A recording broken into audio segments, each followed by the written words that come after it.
দুই ধরনের নারী পর্দা করেও জাহান্নামে যাবে। রাসূল সাল্লাল্লাহু আলাইহি ওয়াসাল্লাম বলেছেন, যাদের আমি এখনো দেখিনি। পর্দা কি? পর্দা মানে কি শুধু মুখ ঢেকে ফেলো?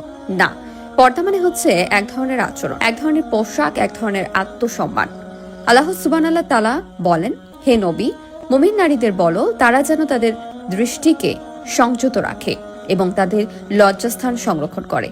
তারা যেন তাদের সৌন্দর্য প্রদর্শন না করে। সূরা আন-নূর ৩১। পর্দা কোনো শাস্তি না, এটা এক ধরনের রক্ষা। যেমন আমাদের দামি মোবাইল বা গাড়ির জন্য কভার বা গ্যারেজ থাকে, তেমনি নারীর সম্মানের জন্য আল্লাহ পর্দা নির্ধারণ করেছেন। একদিন দুই বান্ধবী রাস্তা দিয়ে যাওয়ার সময় এক বান্ধবী আরেক বান্ধবীকে বলল, তুই হিজাব পরিস, পর্দা করিস কেন? এটা কি বাধ্যবাধকতা নাকি ইচ্ছা? যে বান্ধবী পর্দা করে সে উত্তর দিল, পর্দা হচ্ছে আল্লাহর আদেশ, তাই করছি। যেমন নামাজ ফরজ, তেমনি ফরজ পর্দা। আমার শরীর আমার সম্পদ, আর আল্লাহর হুকুমে আমি সেটা আড়াল রাখি, সুরক্ষিত রাখি। তখন যে বান্ধবী পর্দা করে না সে বলল, কিন্তু লোকে কি বলবে? তখন পর্দা করা বান্ধবী বলল, লোকে অনেক কিছুই বলে, কিন্তু প্রশ্ন হলো কাকে সন্তুষ্ট করতে চাই, আল্লাহকে না মানুষকে? প্রিয় ভাই ও বোনেরা, পর্দা কোনো কারাগার নয়, বরং এটা এক ধরনের মর্যাদা ও স্বাধীনতা। পর্দার মাধ্যমে একজন নারী জানিয়ে দেয়, আমি আল্লাহর বান্দি, সমাজের সাজানো খেলার অংশ নয়। আসুন আমরা সবাই পর্দার গুরুত্ব বুঝি, বাস্তব জীবনে তা অনুসরণ করি এবং আমাদের মা বোনদের পর্দার প্রতি উৎসাহিত করি। পর্দা করা কোনো ঐচ্ছিক বিষয় নয়, এটি আল্লাহর একটি সরাসরি আদেশ।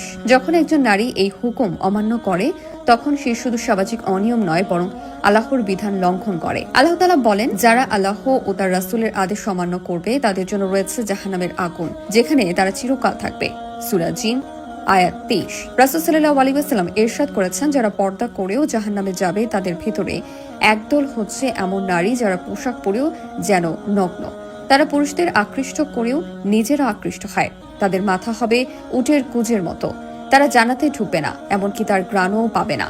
সহিহ মুসলিম হাদিস 2128। ভাই ও বোনেরা, এই হাদিসে পোশাক পরেও নগ্ন মানে হলো এমন পোশাক যা পাতলা, আটসাট বা দৃষ্টি আকর্ষণকারী। এ ধরনের পোশাকের পরিণাম শুধু দুনিয়াতে নয়, আখিরাতেও ভয়াবহ। একজন নারী মৃত্যুর পরে হাসরের মাঠে দাঁড়িয়ে বলবে, তার পোশাক ছিল দুনিয়াতে ফ্যাশনের বাহার, পর্দা ছিল না। আজ সে অনুতপ্ত।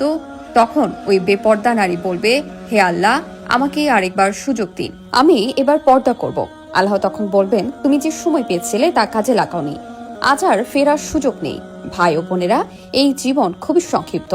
আল্লাহ আমাদের পর্দা করার সুযোগ দিয়েছেন, কারণ তিনি আমাদের ভালোবাসেন। পর্দা না করে আমরা আল্লাহর আদেশ অমান্য করি, রাসূল সাল্লাল্লাহু আলাইহি ওয়াসাল্লাম এর হাদিসকে উপেক্ষা করি এবং জাহান্নামের ভয়াবহ শাস্তির ঝুঁকিতে পড়ি। আসুন নিজে পর্দা করি, অন্যদের পর্দা করতে বলি, কারণ জান্নাত পেতে হলে দুনিয়ার ইচ্ছাকে নয়, আল্লাহর হুকুমকে মানতে হবে।